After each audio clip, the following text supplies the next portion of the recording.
Bonjour à tous, nous sommes les Web Art Reporters. Nous nous retrouvons aujourd'hui dans les Jardins du Mercure, dans le cadre de la 11e édition du Festival du film francophone d'Angoulême, déjà.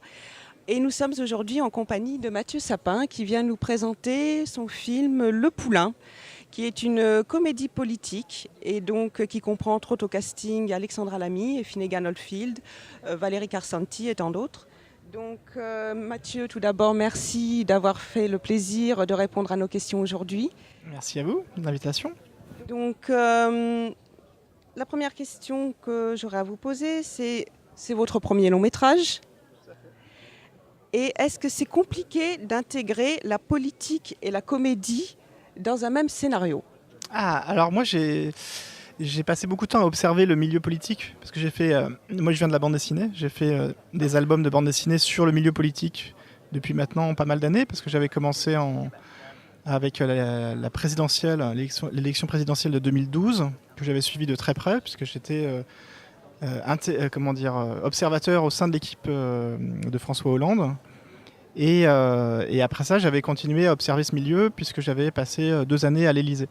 Donc c'est un milieu que je connaissais bien et que j'ai toujours, enfin dans mes bandes dessinées en tout cas, je montre le côté souvent, il y a de l'humour dans ce milieu. Ça apparaît pas, mais c'est un milieu qui peut être assez drôle à observer. Et donc quand j'ai écrit avec Noé Debré cette comédie, Le Poulain, c'était pour moi évident que cette dimension humoristique devait... c'était très important pour moi de la développer. Et donc l'humour provient surtout du regard du personnage principal qui s'appelle Arnaud et qui découvre le milieu politique, il ne connaît pas ça du tout, il arrive là un peu par hasard. Et donc il n'a pas les codes et il est un peu gaffeur. Et donc l'humour vient de cette confrontation entre cette forme de naïveté et un milieu assez dur quand même. On voit que le personnage principal, Arnaud, débarque dans le milieu de la politique totalement par hasard. Est-ce que vous avez suivi des gens dans les parcours se sont retrouvés justement totalement par hasard dans le milieu de la politique? Oui, je pense qu'il y en a beaucoup plus qu'on peut imaginer parce que c'est un milieu qui peut faire peur, mais qui est très addictif.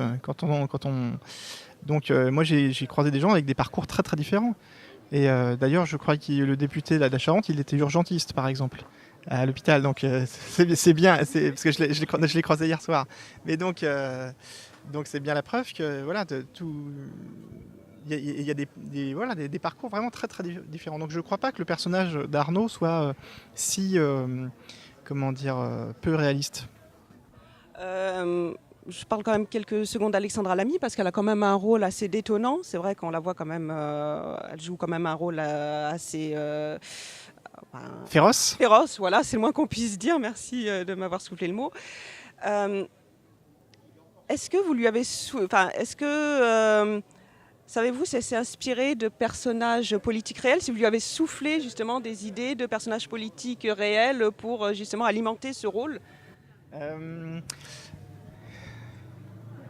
Non, enfin on s'est inspiré de beaucoup de personnages, mais c'était vraiment un patchwork. Je lui ai pas dit fais Rachida Dati ou fais Ségolène Royal mais après elle, je sais qu'elle s'est composée aussi. Elle a beaucoup regardé des vidéos, elle a beaucoup regardé comment se comportaient les femmes dans ce milieu parce que évidemment c'est un milieu, c'est beaucoup un milieu d'hommes pendant longtemps, donc pour les femmes ça les oblige presque à être encore plus... c'est encore plus difficile pour elles. C'est un milieu difficile et c'est encore plus difficile pour les femmes. Excusez-moi, est-ce que justement le milieu, trouvez-vous, parce que vous suivez la politique depuis de nombreuses années, est-ce que vous trouvez justement que la mentalité des hommes politiques a évolué ces dernières années? Et éventuellement, est-ce que les mouvements féministes ont eu un rôle à jouer ces derniers mois, ces dernières années? Avez-vous justement senti une évolution de ce côté-là? Oui, il y a une évolution, mais qui est progressive, parce qu'il y a eu d'abord, il y a quelques années de ça, la parité. Avant, ça n'existait pas, la parité. Donc il y avait des équipes composées essentiellement d'hommes. Aujourd'hui, il y a quand même beaucoup plus de femmes dans les voilà. Voilà. Mais il n'en reste pas moins que c'est un milieu très... comment dire, c'est un peu la... moi, j'aime bien parler d'une phrase qu'on me répète souvent, qui est la politique, c'est le darwinisme social poussé à son maximum. C'est-à-dire que c'est vraiment... c'est un milieu concurrentiel, très concurrentiel, où il faut être plus fort que les autres. Et du coup, ce que je disais tout à l'heure, pour les femmes, je pense que ça reste quand même un milieu très très dur.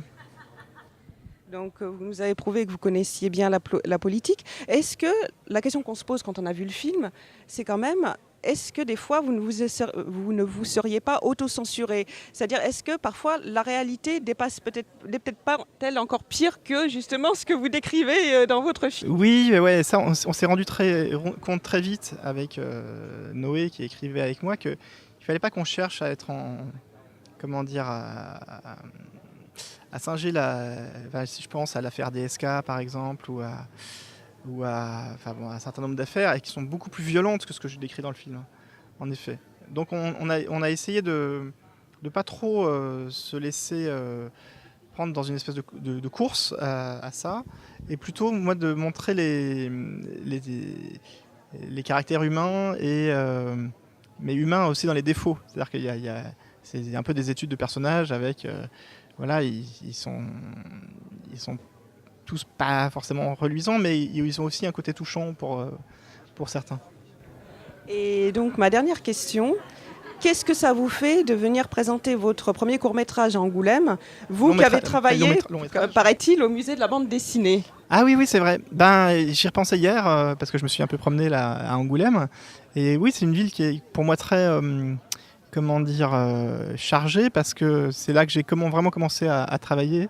Avant, je sortais tout juste à peine des études. Et donc pour moi, c'est vraiment ici que j'ai commencé à être publié, à faire mes premières bandes dessinées, à rencontrer des gens qui m'ont beaucoup aidé et accompagné dans mon parcours.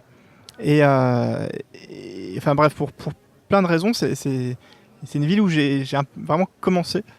Et donc de revenir ici, 20 ans après, avec une autre casquette, c'est chouette, parce que moi je viens très régulièrement avec le festival de bande dessinée, mais voilà, là c'est vraiment... je suis vraiment ravi de pouvoir faire concilier les deux. Écoutez, nous en tout cas on est ravis de vous avoir rencontré. On vous souhaite bonne chance pour la suite, pour vos projets. On vous remercie d'avoir bien accepté de jouer le jeu. Et on rappelle que Le Poulain sort en salle le 19 septembre 2018. Je ne me trompe pas? Voilà. Et d'ici là, restez sur la chaîne des Web Art Reporters pour d'autres interviews. On vous remercie. Bonne journée à vous. Au revoir.